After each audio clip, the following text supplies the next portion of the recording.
Well, Jim, a remarkable game, and even more remarkable final 15 minutes. What's your reaction to that? No, really pleased for lads. It masks a lot of bits that would concern me in terms of how they got their goals and our general play. We weren't great tonight, and there was a couple of performances where you think we need to do better, we need to learn, we need to understand what they're about and protect ourselves against that. So I was really disappointed with conceding the second goal, but we've said consistently we need to trust ourselves, the strength of the group, the individual fitness, the collective strength from the bench, and just keep working hard and just get back to just doing things right. And once you keep asking the right questions, you get that kind of result. It's a testament to the strength of character in the team. You know, you're 2-1 down, their keeper makes an unbelievable save to deny Ash Palmer, but they kept going today. That must delight you. Yeah, well, I think we've learned. I mean, we learned from the Halifax game, you know, that we needed to respond, and we have to trust it. You know, I think we went through a phase where we were a little bit unsettled at 2-1, and they started trying to manage the game, going down for injuries, and you know, spoiling the game a little bit, and we lost our discipline a bit, got involved with the ref, got involved, and I just needed to work really hard on the sideline to get people thinking about doing the right things, be positive, keep getting at them, and flood, just keep. And when we did, we got great opportunities, and the only way they could stop us at times was fouls or blocking crosses, and I felt that at some point they would break under the pressure of the set plays, and so I was really pleased. But there's a lot of work to be done, and that's not me being a perfectionist. That's me realising that there's a lot tonight that I think we need to address. Whether that was them, whether that was fatigue, we need to address bits, because when we play stronger teams, or teams that get a grip of a game at 2-1, they may not give us that opportunity. We'll get to John Rooney in a bit, but the first county goal for Richie Bennett at such a crucial time as well. He's worked really hard for that over the last couple of games. You must be delighted for him. No, I'm like, you know, I said this to the guys last year. You know, a nine's not just about scoring goals; it's about getting the team up the pitch. And I thought he led the line brilliantly again tonight. You know, his running power at the end was incredible. You know, and he got us in positions where John Rooney got free in and around close to him, and so I'm really pleased for him, because he had a chance like that on Saturday, and I was willing for it to go in at the Cheadle end, and it didn't. But like I said, he probably replayed that one in his mind and said he'll do it different, and he did it different tonight. And I'm really pleased for him, because at that moment then you could see the pendulum of the game changing, and our belief that we would kick on and go and win the game. Didn't expect to get 3 more goals, but I felt that we would, their energy got sucked out of them a little bit, and it gave us more energy, and that was a huge goal for both Richie and for the team. Is that a sign of the full-time training that we have now? That 4 goals in 10 minutes, I think it was, and we saw that happen to us last season, where maybe we ran out of energy a bit late on against the more physical, powerful sides. It worked in our favour today. I think even last year we had, you know, whether it be the last-minute winner at Ebbsfleet, the turnaround of performance at Maidenhead, going from 1-0 down against Barnet. So there's an element of full-time fitness, there's an element of the lads' athleticism and ability to maintain a high level of performance for 90 minutes. But there's also the impact of subs, there's the momentum of the game, a little bit like Dover. Once you get behind, you start changing your shape, you start playing a little bit higher, and you make yourself more vulnerable to those next goals.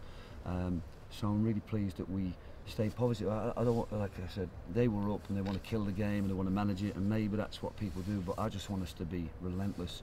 If we're at 4-2, I want us to go and win 5-2, and that mentality, along with the athleticism and the impact of the subs and the overall strength of the group, is all the factors that are making a huge difference this year. Just wanted to talk about your tactics at the start of the game. You switched to a 4-2-3-1 formation today. What was the thinking behind that? Well, the main reason was because they only played with one striker.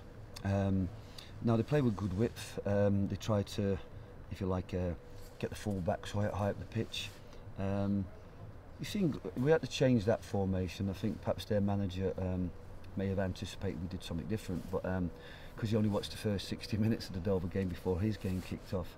But yeah, no, I think it worked to a certain extent. Perhaps it was a bit unfamiliar for Connor and Reedy, and we didn't really get that second runner from deep where we looked like we got John in a couple of times, hit the post, and we just the idea was to try and have the two holding midfielders protecting the spaces that the wingers would look to come in, and then our fullbacks wouldn't have to track all the way. But there was some good signs, and it was, but we kept the same shape for the whole game, and we just needed to trust that our shape and our, if you like, our quality of our players and the fitness of our players would go on and eventually find the gaps and the cracks, and that proved to be the case. So I think we have to be flexible, but you can't play five at the back and have three centre backs when they've only got one, because they'll dominate possession and get off the pitch, and so that was the main reason.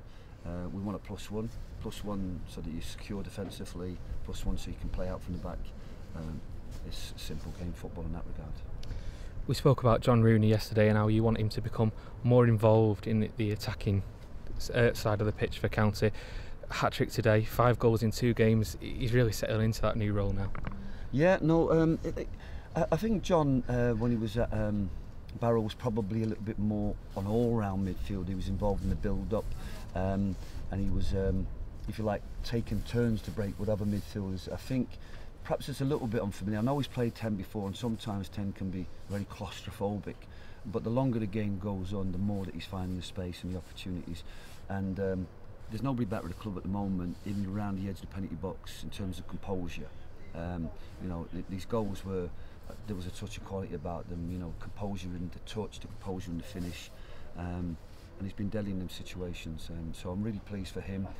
He's had to be patient in the game and work hard in the press and that, and wait for the game to open up to let them cracks appear, and when they do, he can be deadly. And it's just a shame that when we took him off to give Ryan a run, that there wasn't 1,000, 1,500 fans or whatever they would have had here, and whoever travelled down would have enjoyed that and would have given him a rousing reception. I'm sure at home they are celebrating what is a fantastic performance from one of our best players. Just finally, Jim, I know we're only 4 games in, but second in the table now with the top scorers in the National League. You'd have took that if someone had offered it you at the start of the season, wouldn't you? Yeah, well, look, I'm still hurting a little bit from the Torquay game. The draw there, we're top of the league. We should have got more out of it.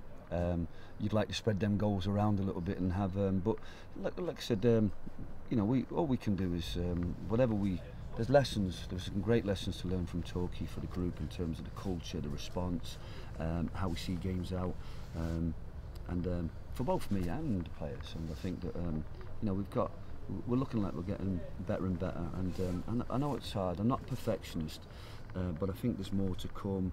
I think there's some players who are probably lacking a little bit of confidence, need to find something to get them going.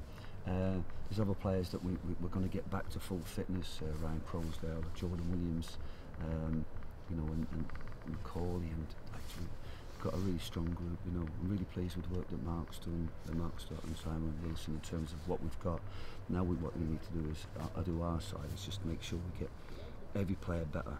Not relying on the fact that we are full time, not relying on the fact that we go. I want us to be relentless in the pursuit of being better players and a much better team. Jim, thanks for your time.